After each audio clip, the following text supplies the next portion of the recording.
ഇത്രയും crucial situation, ഈ 2 കുട്ടികൾക്ക് സുഖമില്ല, പ്രൊട്ടക്ഷൻ ഓഫീസർ ഡയറക്റ്റ് വന്നിട്ട് 12,000 രൂപ എസ്റ്റിമേറ്റ് ഇട്ട കേസാണ്. ഇതുവരെ മെയിൻ്റനൻസോ ഒന്നും അലോ ചെയ്തിട്ടില്ല. നിസ്സാരം ഒരു പ്രൊട്ടക്ഷൻ ഓർഡർ പോലും അലോ ചെയ്തിട്ടില്ല. നിവർത്തികേട് കോടതിയിൽ പോയി പറഞ്ഞതാണ്, വേറെ നിവർത്തി ഇല്ലാത്തത് കൊണ്ടാണ് ഇവിടെ വന്ന് താമസിക്കുന്നത്. ഒരു കുട്ടിക്ക് ഇങ്ങനെ വിഷയമുണ്ട്. എല്ലാ കാര്യങ്ങളും മജിസ്ട്രേറ്റിന് വളരെ വ്യക്തമായിട്ട് അറിയാമെന്നുള്ളതാണ്.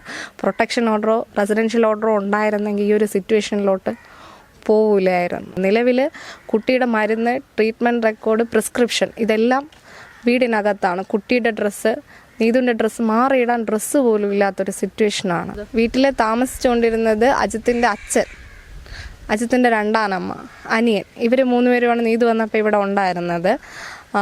കാലക്രമേണ അജിത്തിൻ്റെ അനിയനെയും ഒരു 2 ദിവസം മുമ്പ് രണ്ടാനമ്മ ഇവിടെ നിന്ന് മാറ്റുകയുണ്ടായി. ശേഷം ഈ വീട്ടിന് ചുറ്റും CCTV ക്യാമറകൾ സ്ഥാപിക്കുകയുണ്ടായി. അതിനുശേഷമാണ് ഇന്നലെ ഇവർ വീട് പൂട്ടിയിട്ട് അജിത്തും അച്ഛനും ആയിട്ട് ഇവിടെ നിന്ന് കടന്നു കളഞ്ഞത്. നമസ്കാരം. മലയാളി വാർത്ത ഇപ്പോഴുള്ളത് തിരുവനന്തപുരം വവ്വാമൂല എന്ന സ്ഥലത്താണ്.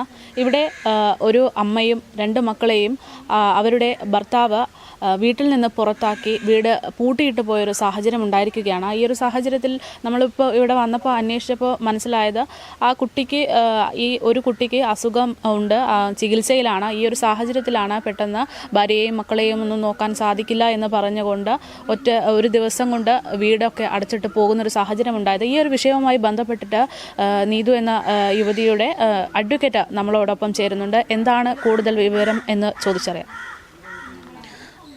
എപ്പോഴാണ് മാം ഇങ്ങനെ ഒരു സംഭവം, വീട് അടച്ചിട്ടിട്ട് പോകുന്ന ഒരു സാഹചര്യം ഉണ്ടായത്?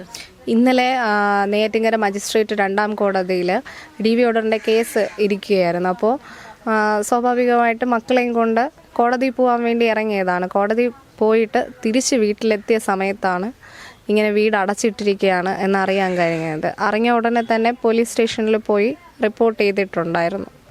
എന്തുകൊണ്ടാണ് ഇങ്ങനൊരു സംഭവം നടക്കുന്നത്? ഇതിൻ്റെ പിന്നിലുള്ള പ്രശ്നം എന്താണ്? ഒരു വിവാഹം കഴിഞ്ഞൊരു 4 വർഷം വരെ ഒരു വിഷയമില്ലാതെ ഫ്രണ്ടിലോട്ട് പോവുകയായിരുന്നു. അപ്പോൾ പുള്ളിക്കാരന് ഗവൺമെൻറ് ജോലി കിട്ടിയതിന് ശേഷം കൂടുതൽ സ്ത്രീധനം കിട്ടുമായിരുന്നു, 20 ലക്ഷം കൂടെ അധികമായിട്ട് നൽകണം എന്നാവശ്യപ്പെട്ടുകൊണ്ടാണ് ഈ പ്രശ്നങ്ങളെല്ലാം ആരംഭിക്കുന്നത്. അതിനുശേഷം 3 വർഷം പിടിച്ചു നിന്നെങ്കിലും സഹിക്കാൻ കഴിയാതെ വന്നപ്പോൾ പെട്ടെന്നൊരു ഘട്ടത്തിൽ നീതുവിൻ്റെ ബെഡും ഡ്രസ്സുകളും എടുത്ത് ഹസ്ബൻഡ് അജിത് റോബിൻ കത്തിക്കുകയുണ്ടായി. അങ്ങനത്തെ ഒരു സന്ദർഭത്തിൽ വിഴിഞ്ഞം പോലീസ് സ്റ്റേഷനിൽ കേസ് കൊടുക്കുകയും അവർ 498 കേസ് എടുക്കുകയും ചെയ്തു. അതിൽ തുടർന്ന് നീതുവിനെ ഇവിടെ താമസിക്കാൻ സമ്മതിക്കാതെ ഇറക്കി വിടുകയായിരുന്നു.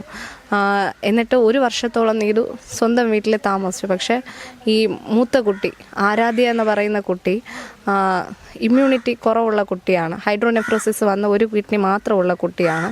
അപ്പോൾ അങ്ങനത്തെ ഒരു സാഹചര്യത്തിൽ ഒരു 1 മന്ത് ബാക്ക് ഈ കുട്ടിക്ക് മെനിഞ്ചൈറ്റിസ് വന്നു. തലച്ചോറിനെ ഇൻഫെക്ഷൻ ബാധിക്കുകയുണ്ടായി. നട്ടലിൽ നിന്ന് തലച്ചോറിലോട്ട് ഇൻഫെക്ഷൻ ബാധിച്ച് SIT ഹോസ്പിറ്റലിൽ അഡ്മിറ്റായിരുന്നു. അപ്പോൾ ഒരു തരത്തിലും സ്വയം മെയിൻറ്റെയിൻ ചെയ്യാത്തൊരവസ്ഥ വന്നപ്പോഴാണ് നീതു ഇങ്ങോട്ട് തിരിച്ചു വന്നത്. അപ്പോൾ നീതു തിരിച്ചു വന്നതിൻ്റെ അന്ന് തന്നെ നീതു ഇവിടെ നിന്ന് ഇറക്കി വിടണം എന്നാവശ്യപ്പെട്ടുകൊണ്ട് ഹസ്ബൻഡിൻ്റെ അച്ഛൻ റോബിൻസൺ പോലീസിൽ കംപ്ലൈൻറ്റ് കൊടുക്കുകയുണ്ടായി. പോലീസ് ഒരു കാരണവശാലും ഈ കുട്ടിയെ ഇവിടെ നിന്ന് ഇറക്കി വിടാൻ പറ്റില്ല എന്നുള്ള നിലപാട് തന്നെയാണ് എടുത്തത്. അതിനുശേഷം തുടർച്ചയായിട്ട് പോലീസ് സ്റ്റേഷനിൽ പോയി വിഷയം ഉണ്ടാക്കാൻ തുടങ്ങിയപ്പോഴാണ് ഞങ്ങൾ വീണ്ടും 23 പെറ്റീഷൻ അഡ്വാൻസ് ചെയ്തത് പ്രൊട്ടക്ഷൻ ഓർഡറിന് വേണ്ടി. എന്നാൽ നെയ്യാറ്റിൻകര 1ാം ക്ലാസ് ജുഡീഷ്യൽ മജിസ്ട്രേറ്റ് 2ാം കോടതി 7ാം തീയതി വരെയുള്ള ഒരു ഇൻ്ററിം ഓർഡറാണ് അലോ ചെയ്തത്. ഇന്നലെ കേസ് വിളിച്ച സമയത്ത് മാഡം ഓർഡർ എക്സ്റ്റെൻഡ് ചെയ്യുകയുണ്ടായില്ല. അങ്ങനെ ഒരു സാഹചര്യം വന്നപ്പോഴാണ് ആരുടെയൊക്കെയോ നിർദ്ദേശപ്രകാരം അവരിത്തരത്തിൽ വീട് പൂട്ടിപ്പോയ വീട്ടിലോട്ട് തിരിച്ചു വരാതിരിക്കുകയും നീതുവിനകത്ത് കയറാൻ പറ്റാതിരിക്കുകയുള്ളൊരു സാഹചര്യം ഉണ്ടായത്. നിലവിൽ കുട്ടിയുടെ മരുന്ന്, ട്രീറ്റ്മെൻറ്റ് റെക്കോർഡ്, പ്രിസ്ക്രിപ്ഷൻ ഇതെല്ലാം വീടിനകത്താണ്. കുട്ടിയുടെ ഡ്രസ്സ്, നീതുവിൻ്റെ ഡ്രസ്സ് മാറിയിടാൻ ഡ്രസ്സ് പോലും ഇല്ലാത്തൊരു സിറ്റുവേഷനാണ്. സബ് കളക്ടർ ഇടപെട്ടിട്ട് മെഡിക്കൽ കോളേജിൽ നിന്ന് നമുക്ക് വേണ്ട സഹായങ്ങൾ ചെയ്ത് തരാം എന്ന് പറഞ്ഞിട്ടുണ്ട്, അന്ന് അഡ്മിറ്റായിട്ടുള്ള റെക്കോർഡ്സ് എടുത്തിട്ട്. പക്ഷേ മറ്റെല്ലാ സാധനങ്ങളും ഈ വീടിനകത്താണ്. മാറിയിടാൻ ഡ്രസ്സ് പോലും ഇല്ലാത്ത സിറ്റുവേഷനാണ്. ഇന്നലെ പോലീസ് സ്റ്റേഷനിൽ നിന്ന് വിളിച്ചിട്ട് പുള്ളിയുടെ അടുത്ത് പറഞ്ഞു, അജിത്തിൻ്റെ അച്ഛൻ്റെ അടുത്ത് പറഞ്ഞു, കതക് തുറന്ന് അവരാവശ്യ സാധനങ്ങൾ മാത്രം എടുത്തു വരാൻ പറഞ്ഞിട്ട് പോലും അദ്ദേഹം കൂട്ടാക്കിയില്ല. ഇതിനു മുമ്പ് 20 ലക്ഷം കൂടെ വേണമെന്നാണല്ലോ പറയുന്നത്. അപ്പോൾ ഇതിനു മുമ്പ് സ്ത്രീധനം കൊടുത്തിട്ടുണ്ടായിരുന്നോ? കൊടുത്തിട്ടുണ്ടായിരുന്നു. 65 പവൻ്റെ ആഭരണം കൊടുത്തിട്ടുണ്ടായിരുന്നു. എന്നാൽ കല്യാണത്തിന് ശേഷം വീണ്ടും കാറ് വേണമെന്ന് ആവശ്യപ്പെടുകയുണ്ട്. അപ്പോൾ അജിത്ത് ആവശ്യപ്പെട്ടതുപോലെ ബലേനോ കാറ് പറഞ്ഞ മോഡൽ പറഞ്ഞ കളർ അവർ വാങ്ങിച്ചു കൊടുത്തു. പക്ഷേ അജിത്തിൻ്റെ അച്ഛൻ പട്ടാളക്കാരനായതുകൊണ്ട് ടാക്സ് കുറച്ച് കിട്ടും എന്നുള്ള ഇതിൽ അജിത്തിൻ്റെ അച്ഛൻ്റെ പേരിലാണ് ആ വാഹനം രജിസ്റ്റർ ചെയ്തിരിക്കുന്നത്. എന്നാൽ ഇവർ മാസാമാസം EMI അടയ്ക്കാൻ വേണ്ടി പലപ്പോഴായിട്ട് പൈസ കൊടുത്തതിൻ്റെ തെളിവുകൾ ഇവരെ കയ്യിലുണ്ട്. അപ്പോൾ ആരൊക്കെയാണ് ഈ വീട്ടിലുള്ളത്, താമസിക്കുന്നത്? വീട്ടിൽ താമസിച്ചുകൊണ്ടിരുന്നത് അജിത്തിൻ്റെ അച്ഛൻ, അജിത്തിൻ്റെ രണ്ടാനമ്മ, അനിയൻ. ഇവർ 3 പേരുമാണ് നീതു വന്നപ്പോൾ ഇവിടെ ഉണ്ടായിരുന്നത്. കാലക്രമേണ അജിത്തിൻ്റെ അനിയനെയും ഒരു 2 ദിവസം മുമ്പ് രണ്ടാനമ്മ ഇവിടെ നിന്ന് മാറ്റുകയുണ്ടായി. ശേഷം ഈ വീട്ടിന് ചുറ്റും CCTV ക്യാമറകൾ സ്ഥാപിക്കുകയുണ്ടായി. അതിനുശേഷമാണ് ഇന്നലെ ഇവർ വീട് പൂട്ടിയിട്ട് അജിത്തും അച്ഛനും ആയിട്ട് ഇവിടെ നിന്ന് കടന്നു കളഞ്ഞത്. CCTV സ്ഥാപിച്ചിട്ട് കുറേ ആയോ? ഒരു 2 ദിവസം. 2 ദിവസം. അപ്പം നീതു ഇവിടെ ഈ വീട്ടിലേക്ക് വന്നിട്ട് എത്രയായി?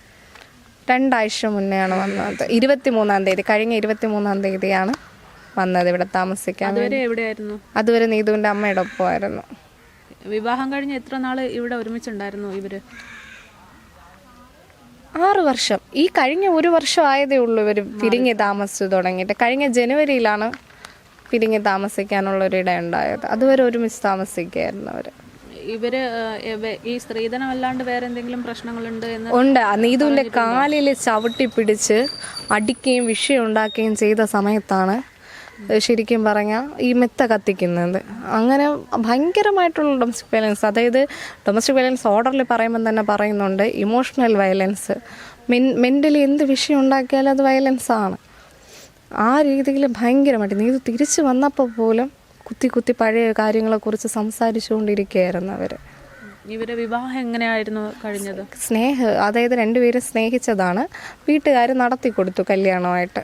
പ്രണയ വിവാഹമായിരുന്നു. വീട്ടുകാരൊക്കെ താല്പര്യം പ്രകടിപ്പിച്ചിട്ട് ആണ് 2 വീട്ടുകാരുടെ സമ്മതത്തോടു കൂടെ തന്നെയാണ്, സഹകരണത്തോടു കൂടെ തന്നെയാണ് വിവാഹം നടത്തിയത്. മക്കള് 2 പേര്, 2 ട്വിൻസാണ്. 5 വയസ്സായ കുട്ടികളാണ്. അതിൽ ഒരു കുട്ടിക്ക് അസുഖമാണ്. കോടതിയുടെ ഭാഗത്തു നിന്ന് എന്താണ് ഈ ഒരു സംഭവവുമായി ബന്ധപ്പെട്ട് പ്രതികരിക്കുന്നത്? സാധാരണ ഗതിയിൽ സെക്ഷൻ 18-ഉം 19-ഉം അനുസരിച്ചുള്ള ഓർഡേഴ്സ്, അതായത് പ്രൊട്ടക്ഷൻ ഓർഡറും റെസിഡൻഷ്യൽ ഓർഡറും എക്സ്പാർട്ടി ആയിട്ട് കോടതി കൊടുക്കേണ്ടതാണ്. ഈ 2 ഓർഡറും കൊണ്ട് അവർക്ക് യാതൊരു ദോഷവും ഉണ്ടാവുന്നതല്ല. അതായത് ഈ കുട്ടിയെ ശാരീരികമായിട്ടോ മാനസികമായിട്ടോ ദ്രോഹിക്കാനുള്ള ഉദ്ദേശമില്ലെങ്കിൽ ആ ഓർഡർ നീതുവിന് കിട്ടുന്നത് കൊണ്ട് വേറെ ഒരു ദോഷവും അവർക്കില്ല. പക്ഷേ ഈ ദുരുദ്ദേശം ഉള്ളത് കൊണ്ടാണ് അവർ ഓർഡർ തരാൻ വേണ്ടി കോടതിയിൽ ഒബ്ജക്റ്റ് ചെയ്തത്. എന്നാൽ സാരമായിട്ടുള്ള ഒബ്ജക്ഷൻ പോലും എതിർഭാഗം വക്കീൽ പറയുകയുണ്ടായില്ല. എന്നിട്ട് പോലും കോടതി ഓർഡർ എക്സ്റ്റെൻഡ് ചെയ്തില്ല എന്നുള്ളതാണ്. ഇത്രയും ക്രൂഷ്യൽ സിറ്റുവേഷൻ, ഈ 2 കുട്ടികൾക്ക് സുഖമില്ല, പ്രൊട്ടക്ഷൻ ഓഫീസർ ഡയറക്റ്റ് വന്നിട്ട് 12,000 രൂപ എസ്റ്റിമേറ്റ് ഇട്ട കേസാണ്. ഇതുവരെ മെയിൻ്റനൻസോ ഒന്നും അലോ ചെയ്തിട്ടില്ല. നിസ്സാരം ഒരു പ്രൊട്ടക്ഷൻ ഓർഡർ പോലും അലോ ചെയ്തിട്ടില്ല. നിവർത്തികേട് കോടതിയിൽ പോയി പറഞ്ഞതാണ്, വേറെ നിവർത്തി ഇല്ലാത്തത് കൊണ്ടാണ് ഇവിടെ വന്ന് താമസിക്കുന്നത്. ഒരു കുട്ടിക്ക് ഇങ്ങനെ വിഷയമുണ്ട്. എല്ലാ കാര്യങ്ങളും മജിസ്ട്രേറ്റിന് വളരെ വ്യക്തമായിട്ട് അറിയാമെന്നുള്ളതാണ്. പ്രൊട്ടക്ഷൻ ഓർഡറോ റെസിഡൻഷ്യൽ ഓർഡറോ ഉണ്ടായിരുന്നെങ്കിൽ ഈ ഒരു സിറ്റുവേഷനിലോട്ട് പോവില്ലായിരുന്നു. ഈ ഒരു കേസ് കൊടുത്തതിന് ശേഷം ഈ വീട്ടുകാരുമായിട്ട് ബന്ധപ്പെടാൻ ശ്രമിച്ചിരുന്നോ? ഉണ്ട്. മീഡിയേഷന് തന്നെ 2 പ്രാവശ്യം വെച്ചു. അതിനുശേഷം ലാസ്റ്റ് പോസ്റ്റിങ്ങിന് വന്നപ്പോൾ അജിത്തിൻ്റെ അടുത്തും പറഞ്ഞതാണ്, എല്ലാം ചെയ്തിട്ട് കേസ് വിഡ്രോ ചെയ്തായിരുന്നാലും കുഴപ്പമില്ല, ഇങ്ങോട്ട് തിരിച്ചു വരാം, അവർക്ക് കുട്ടികളെ മെയിൻറ്റെയിൻ ചെയ്യാൻ കഴിയുന്നില്ല എന്നുള്ള കാര്യം ഞാൻ ഉൾപ്പെടെയുള്ള ആൾക്കാർ പറഞ്ഞതാണ്. അപ്പോൾ എന്താണ് പ്രതികരിച്ചത്? പറ്റൂല, ഒരു കാരണവശാലും നീതുവിനെ തിരിച്ചു കയറ്റാൻ പറ്റൂല എന്നാണ് പറഞ്ഞത്. ആവശ്യം അംഗീകരിച്ചാൽ പോലും തിരിച്ചു കയറ്റില്ല എന്നാണ് പറഞ്ഞത്. അതിന് വേറെ കാരണങ്ങളൊന്നും പറയുന്നില്ല. സ്ത്രീധനം ആണ് പ്രശ്നമെന്ന് പറഞ്ഞിട്ടാണല്ലോ ഈ പ്രശ്നങ്ങൾ തുടങ്ങുന്നത്. അല്ല, ഇപ്പൊ അവർക്ക് സ്ത്രീധനം അതിന്റെ കാര്യം പറയുന്നില്ല. അന്ന് ഈ ഇഷ്യൂസ് തുടങ്ങിയത് ഇതാണെങ്കിലും ഇനി നീതുവിനെ വേണ്ട, നീതുവിനെയും മക്കളെയും വേണ്ട എന്നുള്ളതാണ്. ഇതിലൊരു വോയിസ് ക്ലിപ്പുണ്ട്. അതായത് പുള്ളിയുടെ രണ്ടാനമ്മ നീതുവിനെ വിളിച്ച് സംസാരിച്ചതാണ്. അത് കേൾക്കുമ്പോഴത്തേക്കും നിങ്ങൾക്ക് ക്ലിയർ ആവും എന്തോന്നാണെന്നുള്ളത്. പോലീസും ഡിപ്പാർട്ട്മെന്റിലുള്ള ആളുകളൊക്കെ ഇവിടെ എത്തിയിട്ടുണ്ടായിരുന്നല്ലോ. അപ്പോൾ അവരെങ്ങനെയാണ് ഇതിലൊരു കാര്യം പറയുന്നത്, നടപടിയും? ഈ വിഷയത്തിന്മേൽ ഇന്നലെ തന്നെ വിഴിഞ്ഞം പോലീസ് കേസ് എടുത്തിട്ടുണ്ട്. അതായത് ഡൊമസ്റ്റിക് വയലൻസ് ആ ആക്ടിൻ്റെ വയലേഷനെ വെച്ചിട്ട് സെക്ഷൻ 31 വെച്ചിട്ട് DV ആക്ട് സെക്ഷൻ 31 അനുസരിച്ച് ജുവനൈൽ ജസ്റ്റിസ് ആക്ട് സെക്ഷൻ 75 അനുസരിച്ച് FIR രജിസ്റ്റർ ചെയ്തിട്ടുണ്ട് അജിത്തിനും അജിത്തിൻ്റെ അച്ഛൻ റോബിൻസനും എതിരായിട്ട്. പിന്നെ പോലീസുകാർ കൊടുത്ത മെൻ്റൽ സപ്പോർട്ടും ഈ വിഷയത്തിൽ കൂടെ നിന്ന ആ ഒരു സമീപനമെല്ലാം എടുത്തു പറയേണ്ട കാര്യമാണ്. അതുകൊണ്ട് മാത്രമാണ് ഒരു പക്ഷേ അവൾ ആത്മഹത്യ ചെയ്യാതെ പിടിച്ചു നിന്നതെന്ന് വേണമെങ്കിൽ പറയാം. ഇന്ന് തന്നെ കളക്ടറും സബ് കളക്ടറും വിട്ട് കുട്ടികളുടെ ചികിത്സയ്ക്ക് ആവശ്യമായിട്ടുള്ള കാര്യങ്ങൾ ചെയ്യാൻ വേണ്ടി മാക്സിമം ശ്രമിച്ചിട്ടുണ്ട്. പ്രൊട്ടക്ഷൻ ഓഫീസറിൻ്റെ ഓഫീസിൽ നിന്ന് അന്വേഷിക്കാൻ വേണ്ടി ഇതിൻ്റെ മൊഴിയെടുക്കാൻ വേണ്ടി വന്നിരുന്നു. ശരിക്കും ഗവൺമെൻറ് ഡിപ്പാർട്ട്മെൻറ്റ്സ് എല്ലാം നല്ല സഹകരണമാണ്. കളക്ടറിനെ ഞങ്ങൾ ഡയറക്റ്റ് വിളിച്ചിട്ടില്ലായിരുന്നു, ബന്ധപ്പെടാൻ സാധിച്ചില്ല. മാം ലീവിലാണ്. എങ്കിലും മാം എല്ലാം ആവശ്യമായിട്ടുള്ള എല്ലാ നിർദ്ദേശങ്ങളും കൊടുത്തിട്ടുണ്ട്. ഇവരെ ഉദ്യോഗസ്ഥർ ഈ വീട്ടുകാരുമായിട്ട് ബന്ധപ്പെടാൻ ശ്രമിച്ചിട്ടുണ്ട്. രണ്ടുപേരെ ഫോൺ സ്വിച്ച് ഓഫാണ്. ഇതുവരെ കോൺടാക്ട് ചെയ്യാൻ പറ്റിയിട്ടില്ല. ഇന്നലെ മാത്രം അജിത്തിൻ്റെ അച്ഛൻ ഫോൺ എടുക്കേണ്ട, FIR രജിസ്റ്റർ ചെയ്ത് ന്യൂസ് വന്നതിന് ശേഷം പുള്ളിയുടെ ഫോൺ സ്വിച്ച് ഓഫാണ്.